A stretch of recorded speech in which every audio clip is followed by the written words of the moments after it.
Hello and welcome to Allegedly Astrology. Each week we break down the astrology that happened during some of the biggest scandals and events in history. Thanks so much to everyone for listening to our show. If you want to support us, you can leave a 5-star review and subscribe on whatever podcast platform you listen on. And if you do leave us a review on Apple Podcasts or Spotify and DM us a screenshot of your review, we'll make you a custom meme of your big three and send you a quick write-up about it.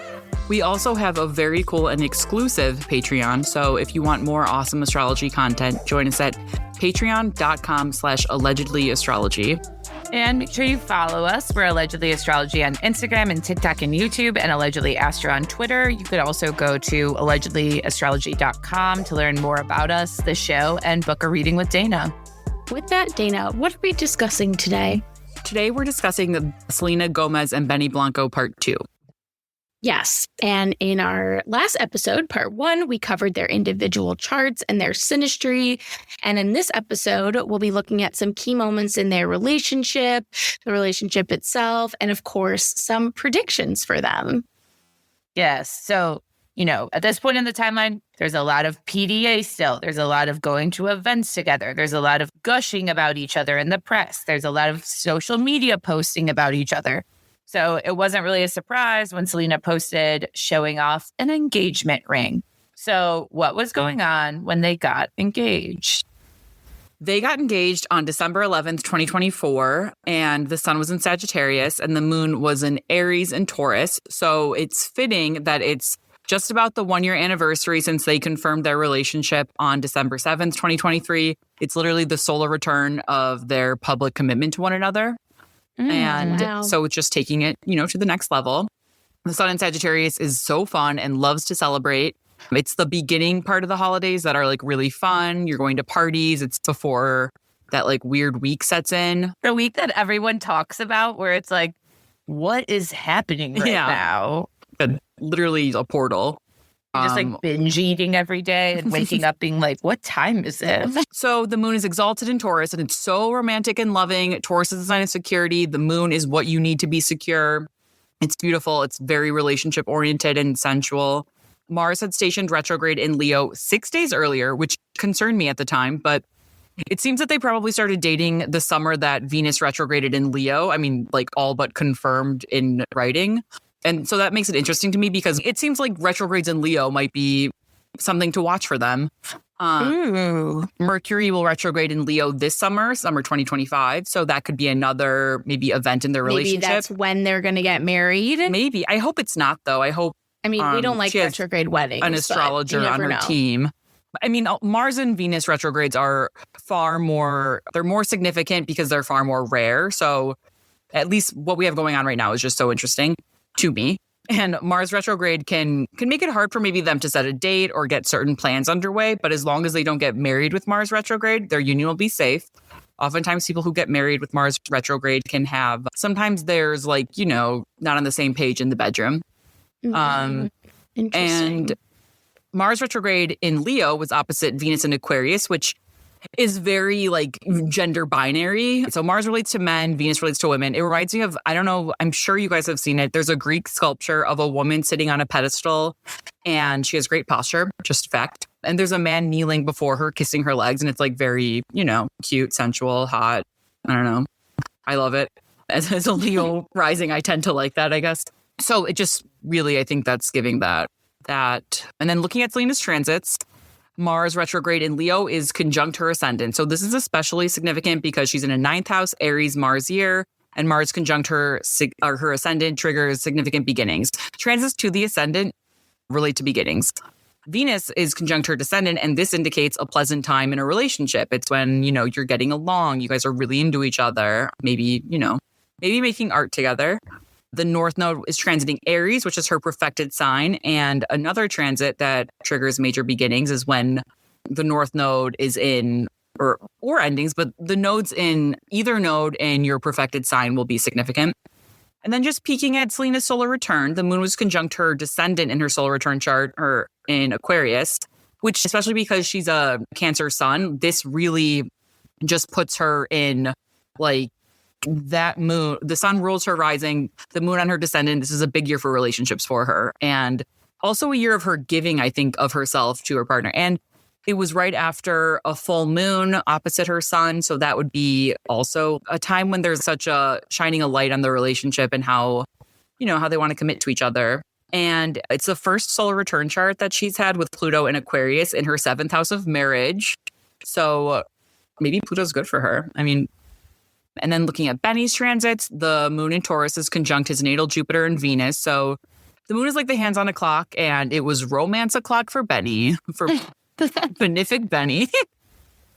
And Saturn was conjunct his sun in Pisces, and this is all about maturity and commitment. Sun, this will activate his Aquarius and Leo axis.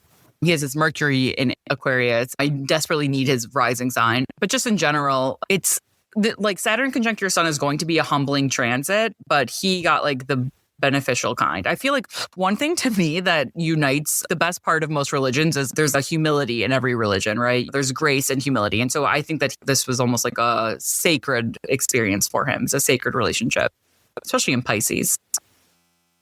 What do you guys think? Let me see. Sarah, you know about Juno. Does Juno conjunct his moon and Pluto mean anything? Oh, again, there is like so much Pluto with them. And Chiron conjunct his Juno. That's interesting. Dual Juno transits. I mean, Juno is like the traits that you technically should like look at a partner. It's your marriage, partner's right? traits that, because Juno was, what is it, Jupiter's wife? Yeah. Zeus's wife. I forgot Greek verse. What, Roman mythology, but yeah. Juno and So it's Jupiter, like and maybe loyalty, Hera and Zeus. but- Yeah. Yeah. But I mean, obviously announcing during Sag season is always like very, very fun.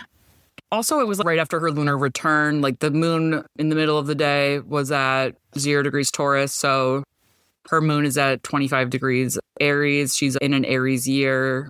This is like a significant... Also, like Mars on her ascendant is like pretty interesting. It's like cutting off like how she came up to the world, like as a single woman. I mean, I love that. It also could be like the 10th house too, because the moon is on her midheaven when they announced it.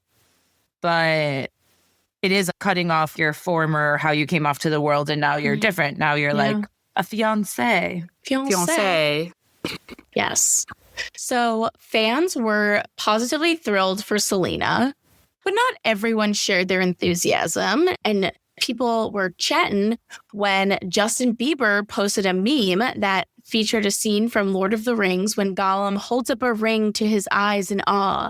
And the text, along with the clip, read, "Girls on social media when they get engaged." That's so rough. It's really... Also, guys, like, sometimes are like so petty. so petty. I mean, a Pisces man, Sometimes. another Pisces. Yeah. She You're loves a foreshadowing. Pisces man. Bieber is a Pisces. Forgot about And that. Saturn is in Pisces right now. It was like, He's so Pisces. The Pisces trine applies to Cancer. So that's like getting doted on, which is nice for Cancer. Which is nice for Selena. Yeah. For Cancer placement. But yeah, so this was obviously a dig at Selena. I don't know. I mean, it was so obvious in a way where it was what did like, he Google to find that? I had never seen that meme I before. know. I'm pretty well versed I've never seen in that the, meme before. the meme. Engagement memes. Yeah. And just memes. I guess I don't really know many engagement ones, but yeah, like he had to Google that, He had to search for that. He didn't have it saved. So though Justin is married to Haley and also is a father at this point, people said that the engagement news really like made him in his feels because it marked the end of a long and significant chapter in his past. Like him and Selena always kind of had unfinished business, it seemed like. And so now that she's with someone else. So it's so funny to like assume that unfinished business is open after he got married, I'm not saying And had like a baby. Yeah. Well, also like so toxic to be So like, toxic. oh, now I'm mad that you're engaged after I just like literally for how many years? Like she was single for 5 years or whatever. And it's like 20 they broke up in 2018. So it's been like 7 years since they even probably Crazy. No, he gets like so fucked up and texts her still. Like, Definitely. It's so she must have blocked him, or maybe she's Cancer, so she's like, I don't know. she probably sends her photos of his baby. Like, I know they are still in contact. Not like I know, but like I feel like they are still in contact. I trust you. So the fact that, obviously Selena being off the market officially was a sting, but it also didn't help that Benny Blanco was Justin's friend. So that added another layer of feeling the betrayal that he felt. And besides the hard feelings, fans of Justin were also concerned because he had appeared like tired and thin in recent photos. And people have tweaky, yeah. People were questioning his health and well-being since he's had past issues with Xanax. And over the past few years has been making pretty significant life-altering business decisions. He hasn't really put out any music. Oh, yeah, because the Diddy trial started and everyone's speculating that Justin was deposed. Will be deposed. He's involved or something. Subpoena. No, there's like all those rumors that like Diddy and Tim. Yeah. Oh, yeah, that so video. It's bringing up stuff. How that was like one of my crowning achievements is predicting that Diddy would go down like, I don't know, 6 months before it happened. We should do an episode that's like best of your predictions maybe at the end of the year, but track of categories. I'll be happy to go back and listen probably, so I'll let you guys know. But about that was I saw, aside from like hearing on a Patreon episode of another podcast that like Diddy was dicey, which is why I sort of was like, okay, this is going to get out soon, either intuitively or logically. But then I went on Reddit and Googled, because they also mentioned Justin Bieber, which of course then immediately mattered to me. And I saw that video of them talking and I was like, holy fuck, this is so sick. It was like, I'm Bieber's guardian now, or like, I'm Bieber's with me for the next 3 days. We're going to party. No, we're not. Ha. Ha. Yeah, it was creepy, that video. Yeah. So around this time, Justin also unfollowed a few people on social media. One of them was Benny Blanco, but then there were some others like Drake and The Weeknd. Interesting. He was like, let me unfollow Benny Blanco, but let me just add some other people I don't like so it doesn't seem so obvious. Well, like, didn't The Weeknd and Selena also date at one point? Yes, 2017, they dated. But I hope she never dated Drake. That's weird to me. That one's real confusing. I mean, maybe it kind of is possible. Maybe we are starting rumors, but I mean, Taylor Swift and Drake used to be friends. So really, Selena's friends with Taylor. Because they did the Apple commercial together, right? Oh, yeah. Right. So it is possible. Crossed path. Yeah. Like now, obviously, Drake is being like so bizarre, but there was a time he was universally loved. Yeah, I do love his old songs. So, Dana, what was going on when Justin went on his little unfollowing spree? So this was February 18th, 2025, and it was the day that the sun entered Pisces early in the morning. And once again, this is where both Benny and Justin have their natal suns, and the moon was in Scorpio, so it was also Benny's lunar return. But also the moon in Scorpio, it's that intense emotion. The sun in Pisces is like things are bubbling up from the surface. The moon in Scorpio on its surface, or like just, without taking other things into account. Although one thing we should take into account is that Mars was retrograde in Cancer, where it's in fall, was ruling this moon in Scorpio. They're in mutual reception, but some astrologers call it mutual deception because they're both in fall. So deception's an interesting word for it, but just sort of like it's rough. It's, I don't want to say desperate, but it's sort of brooding for sure. And there is a sense of desperation with planets in fall, because a lot of times it's when you can feel really wronged. And sometimes you're right, especially if you have it in your natal chart. But I mean, a transit just as well. I mean, Justin was feeling wronged, I guess. And so also Mars retrograde in Cancer rounds out this water trine of the sun in Pisces and the moon in Scorpio. So it's very emotional, very intuitive, but there's a lot rumbling under the surface. And Mars stationed direct 6 days later, which is sort of an interesting symmetry because they got engaged 6 days after Mars stationed retrograde. And so the week of a Mars station, direct or retrograde, Mars is moving really slow. And Mars is the planet of action. But when Mars is in fall in Cancer and it's moving really slow, it can be especially sensitive and even more inclined to act, like be motivated and into action purely by emotions and get vindictive when slighted. Looking at Justin's transits, his moon in Scorpio, or the moon in Scorpio is transiting his first house, which when the moon transits your first house, you're more sensy, you're more emotional, you could even feel like more sick. The sun in Pisces is conjunct his natal Saturn in his 5th house of romance and pleasure. And this is shining a spotlight on limitations and what he has lost or sacrificed. I sort of like what one of you said about, like the unfinished business now is sort of, it's not unfinished, it's finished. And then Saturn in Pisces is conjunct his natal Venus. So this, the business is finished here. This is also in his 5th house of love and romance and girlfriends from the past. It indicates a loss of love, maybe feeling solemn for what was, but now can never be. And then interestingly, Juno is exactly conjunct his ascendant. So like you could argue that every woman he ever loved was on his mind at this time, but this does make it makes an argument that he was thinking about what it would have been like to have married Selena on this day, right? Like, yeah. That's what I was going to say. It feels like it's not every other woman, it's Selena. Yeah. And then Benny's transit. So it's his nodal return. This was always going to happen, even though this is like probably just such, like he's in love. So, and planning a wedding, and also I'm sure like making new songs and being very busy, being a busy person. But I mean, he went way back with Justin. So it's probably going to feel kind of shitty.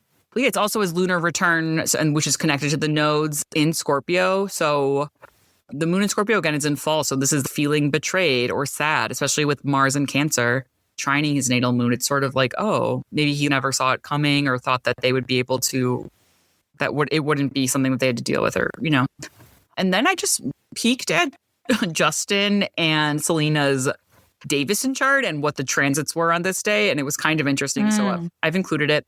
Pluto is exactly conjunct their Davison moon in the Davison 5th house. Once again, the house of pleasure and romance. Whoa. And so this is sensitivity. This is just jealousy. Pluto and the moon can be very jealous. I think I said that in the first episode for natal placement. Jealousy plays into it. And then Jupiter in Gemini is conjunct the Davison South node. So this is sort of, I feel like, since it's Gemini, the South node will always harken to the past, but Gemini is almost like a weird sequel that we didn't ask for. And then Uranus in Taurus is conjunct the Davison Sun. So a surprise ending. It's in the 8th house of intimacy. So it's really shaking shit up there. And then it's also the Davison Venus return. And so it's like reminders of their relationship. And then also significant is that in their Davison chart, the Davison is May 11th, 1993, which that was 19 days after Venus stationed direct in Aries. So their Davison chart is on the Aries Venus retrograde cycle, which is, the last time they got together was in the beginning of 2018, and Venus retrograded in Aries in spring 2017. So I don't know. It's just interesting. Also, the fact that they have a 29-degree Saturn in their 5th house is damn. Yeah. But regardless of Justin's feelings, the couple keep confessing their love for each other, and they debuted a song, Sunset Boulevard, inspired by where they had their first date, and then they released a collaborative album titled I Said I Love You First. Okay, I gotta look at their chart, why they're so corny. It literally is just too much for me to handle. For some reason, really I'm so sensitive to corniness, but this doesn't bother me. Maybe the Zoloft is numbing my... Maybe, I get that they're both in love and they're both musicians, but there's just something it's almost to me ill-fated, like when you get matching tattoos. Yeah, I definitely feel that. I feel a sense of more foreboding than I do so cringe. Fleetwood Mac of them. Yeah. Oh God. So Fleetwood Mac. But yeah, I also feel I'm happy for her. So maybe that also, it just seems so sweet. That interview that they gave together really, where I had no opinion on him before, now I have a positive opinion on him. Yeah, they had some good people on the album, like Gracie Abrams, the Mariahs. I like Gracie Abrams' song too. Yeah, another Taylor Swift universe. But Yeah. So, Dana, what was going on when they released the album?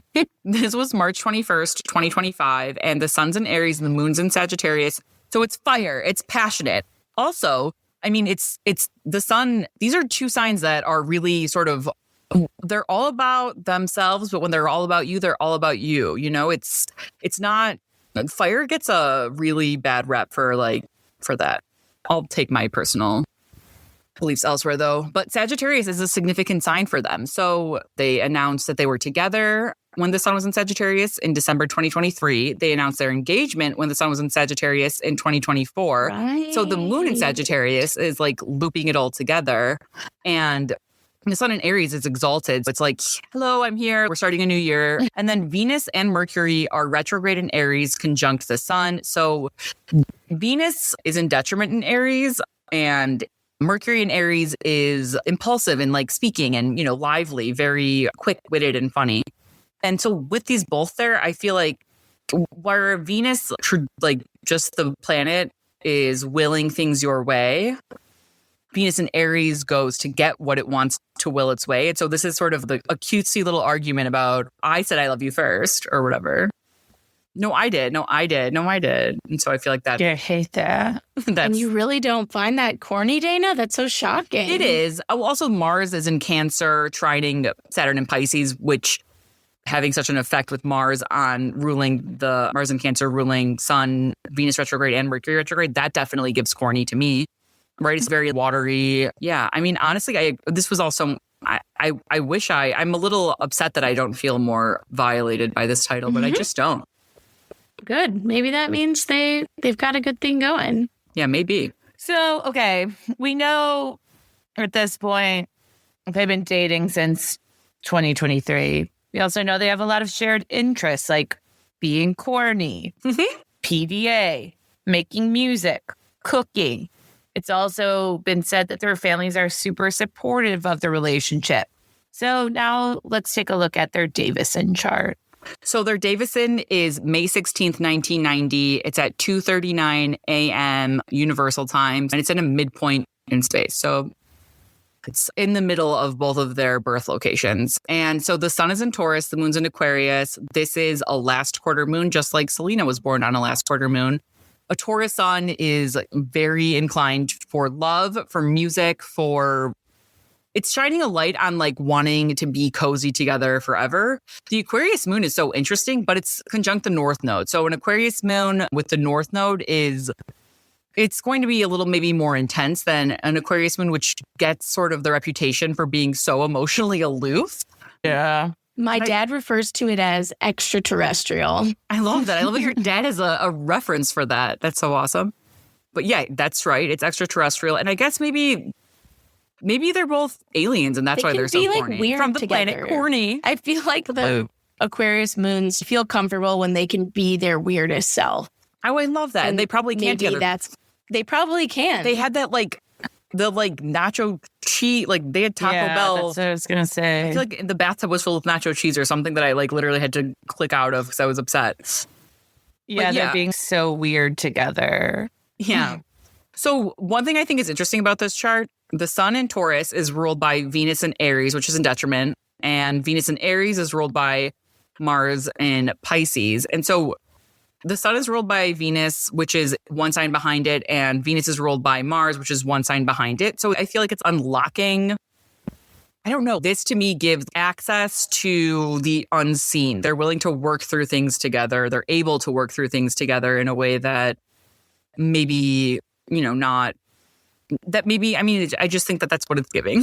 I can't give a better explanation. When the 12th house, when a planet is ruled by the planet that's behind it, there could be unconscious patterns. But with three of them, I think it's interesting because I think it opens them up to working through things like spiritually together. Also, the sun in Taurus trines Saturn in Capricorn, which is domicile. And this is giving like forever commitment, also like major power couple vibes. And Mars in Pisces is ruled by Jupiter, which is exalted in Cancer. So that's lovely. Jupiter. So they're going to get their Davison Jupiter return is the summer. That would actually be a likely time to get married. But yeah, overall, I mean, it's just sort of like I think that they go deep together. One thing that was also interesting, or I guess before I say that, they also have Mercury retrograde in Taurus, which could also maybe be more likely to really talk things through together and be very judicious in what and how they discuss things with each other. But then Mercury trines Uranus in Capricorn, which I think would be like creative problem solving, maybe being open to learning things together that they wouldn't maybe be with other people or trying things like that out. And Jupiter is exactly opposite Uranus, which I think would make for, I don't know, Jupiter in Cancer where it's exalted and then Uranus in Capricorn. I just think it's so balmy. And maybe this is a little corny. That could be giving corny too. But like, we're going to do business ventures together. I said I loved you first. Well, but also, I just realized too, their moon being in Aquarius in the 10th house. Like, I know we don't have Benny's exact birth time, but just looking at this chart, it is funny because it's like, oh, they're putting all their emotions on social media. Hey, and yeah. in the 10th house, it's like they're known for doing that. Also, like Mars from being the sun. in, just to clarify. But yeah, for sure. Which is relevant. Yeah. I like that. That's so funny. Yeah. Oh, I was going to say, and Mars, if we're doing like the 11th house from the sun or whatever, Mars and Pisces is like, so like two musicians together, like doing things and like the fans loving it, even though some people think we're he's so ugly. dreamy. We're so cozy together. We fill our bathtub with nacho cheese. Also, Mars is exactly conjunct his natal sun. The sun is conjunct her natal Mars. That's interesting to me. Also, I looked up their composite chart too, which just gives the midpoints between each planet. So it would be the midpoint between their sun and their sun. In that, they had almost an identical chart, which I thought was wild because that does not happen a lot, except for Venus was in Gemini. But yeah, so also with their Davison North Node in Aquarius and the South Node in Leo, that's conjunct Selena's ascendant-descendant axis. And also summer, like the end of July 2026 begins their nodal return together. So that's cute. Cute. All right. Well, we must address some recent rumors that came out recently. And they're probably nothing but rumors, but people are expecting that there might be a little bit of trouble in paradise. There have been some rumors that Benny has cheated on Selena. Gasp. I highly doubt this is the case because I don't think he's dumb. But it all started when Benny Blanco was spotted in LA with someone named Teresa Marie. I have no idea who the F that is, but that's one of Selena's friends in her friend group by a TikToker. And then other TikTokers immediately assumed that Benny had been caught in a secret date with Teresa and flooded the comments of the video. And it was just like a very dramatic TikTok situation. So it seemed just, TikTok making up this drama, but Selena no longer follows Teresa on Instagram. Dun, dun, but dun. Teresa still follows her and Benny. So interesting. Just saying. So Teresa has Selena fans wondering if there's something going on behind the scenes, but so now far I'm wondering too. So far the whole cheating situation is just speculation. And neither Selena nor Benny have said anything really about the allegations yet. So we don't really know what's going on there. But Dana, do you have any predictions about this and the couple? Well, I can't speak much to getting cheated on, although with Selena's sun at 29 degrees Cancer in her natal 12th house, this was a fear of hers. So, I mean, it's kind of everyone. She can't see it coming. Right. But looking at their solar return chart for 2025, which is coming up on May 15th, their Davison chart will be 35. So it'll be a 12th house year, which will either be an Aries year, activating their Venus from their sun, or a Capricorn year, activating Saturn, Neptune, and Uranus from their moon.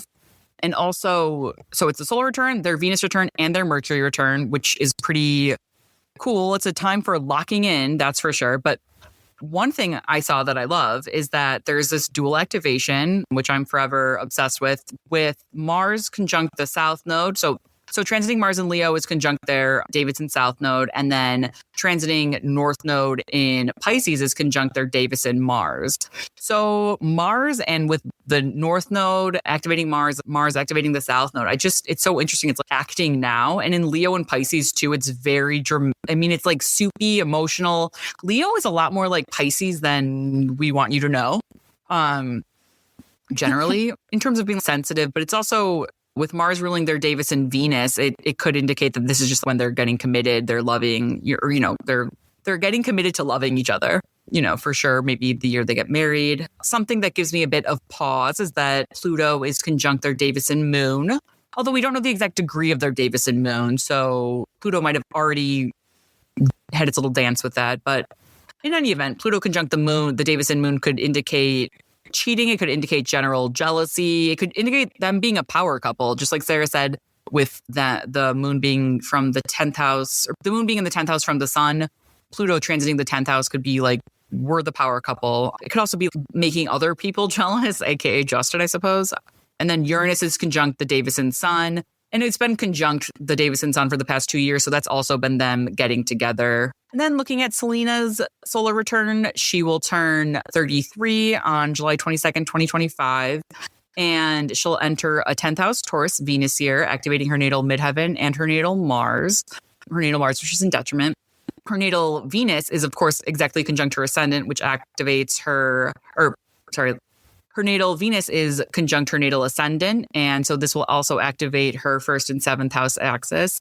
With that also, so maybe she has even more of a glow up. Maybe it just indicates that she's going to be getting married, because she also has Uranus conjunct her natal Juno to the degree, 0 degrees Gemini, which is interesting. Maybe that's a shotgun wedding or multiple weddings, maybe 2 weddings with it being in Gemini. The sun is conjunct her solar return ascendant at 29 degrees, which is wild. I almost don't know what to make of this. Jupiter is also in Cancer, which I think seems like a year of great blessings and luck. In her natal 12th house, though, it could be, I guess, maybe clearing some mental health, like clearing things out of her spiritual cabinet, we'll say. And the midheaven and Chiron in her solar return chart are conjunct her natal moon. So this is also activating her natal sun, her natal Cancer sun, and it's just making her feel like she's arrived. The midheaven has so much to do with arriving and like how you are in public. And so maybe it's feeling like, Chiron there too will be healing. It's sort of like, cracking open to heal. And a lot of times too, Chiron transits can be indicative of romance or heartbreak. So a lot of times, being in love is the heartbreak of realizing that we're all going to die someday, which I don't know that that's what she's thinking, but it just sort of, she's going the way of her moon. Sorry, I don't know. I didn't mean to be so bleak. And then on September 13th, 2025, her progressed Mercury is opposite her progressed Saturn. So this could be tough. It could be, though, about practicality, responsibility, frustration. It will require patience, but maybe it's just them tying the knot. Mercury is speaking, and Saturn, again, rules her 7th house, and she has Saturn in her 7th house. So it could just be speaking vows in front of someone. And her never mind. And then when is that? That's on September 13th, 2025. Interesting. Also, looking at Benny Blanco's 2025 solar return chart. So he's in a 2nd house here as he has turned 37. Okay, so if 2nd house from his sun is Aries and 2nd house from his moon is Sagittarius. So it's fiery either way. So fire transits will be significant for him. From his sun, though, he has transiting Mercury, Venus retrograde, and Chiron, which is still conjunct his natal Juno. And also, with natal Juno in Aries, then that's activated if we're perfecting from his sun. But his solar return happened 1 week after Venus stationed retrograde in Aries. And if we remember that Selena's solar return in 2023, the year that they started dating, stationed retrograde an hour before her solar return. So that's just interesting to me. I don't know if that means going to the next level. Maybe, also he has moon conjunct Mars in the 5th solar house of this chart in Cancer. So maybe there's a shotgun wedding because they get pregnant. It's also his nodal return, and he's born during an eclipse. So he's at such a major beginning, and I guess the ending of a friendship with Justin in his life, which is interesting. But yeah, overall, I don't see much reason to worry. I think too, so their Davison chart has Juno retrograde into Scorpio. So it's completing also that could be, you know, like, right. If you had to put money on it, do you think they're going to get married in 2025 or 2026 or never? So 2026 would make a lot of sense because it's a nodal return of their Davison chart, and it's when the nodes will be in Selena's 1st and 7th house, with the North Node transiting her 7th house. So that's but in her, I mean, I'm sure she has a lot of shit going on this year. Like, celebrities' lives are planned out years in advance. Right. I mean, we're already almost halfway through this year, so which is wild. Don't say that. I know. We'll see. Okay. All right. Well, this is exciting. We can't wait to see what these two have in store for us. And they better post a lot about their wedding if they get married. And we hope this Teresa Marie thing is nothing. But that concludes our 2-part series on Selena and Benny. Drop us some comments of what you want to hear about next month. I'm Elise. I'm Dana. And I'm Sarah. And this is Allegedly Astrology. Bye. Bye.